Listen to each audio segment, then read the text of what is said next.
Hi guys, yan, welcome back sa ating panibagong video. So ngayon guys, marami palang nagtatanong kung paano ba tawagan ang Maya support.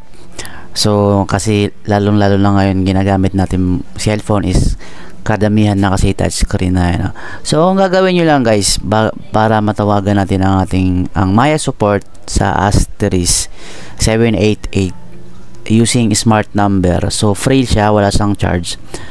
So dapat ang gagamitin nyo is smart number. Ang gagawin nyo lang guys is click nyo tong dial, itong dial, and then asterisk 788. So click nyo lang yan, and then pakinggan nyo lang yung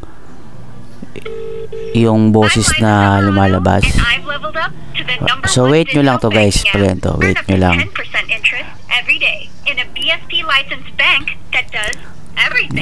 Antayin nyo lang yung magsasalita dyan, may parang guide. Yung guide, pakinggan nyo yung kung saang concern kayo pwede. Ayan ito guys, pakinggan nyo to.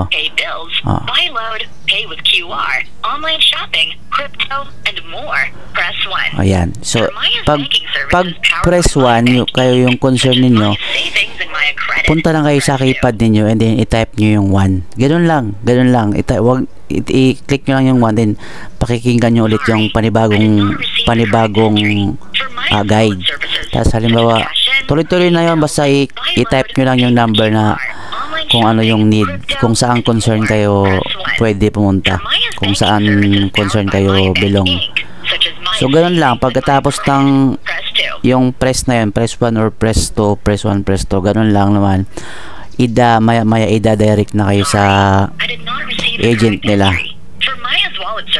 So ganun lang guys. So baka kasi nalito kayo kung paano mag-press 1 or paano mag-press 2. So i-type nyo lang, ano ba yan? Type nyo lang yan, 1 or 2, magpuproceed na yan ulit sa next step. So ganun lang guys. So thank you.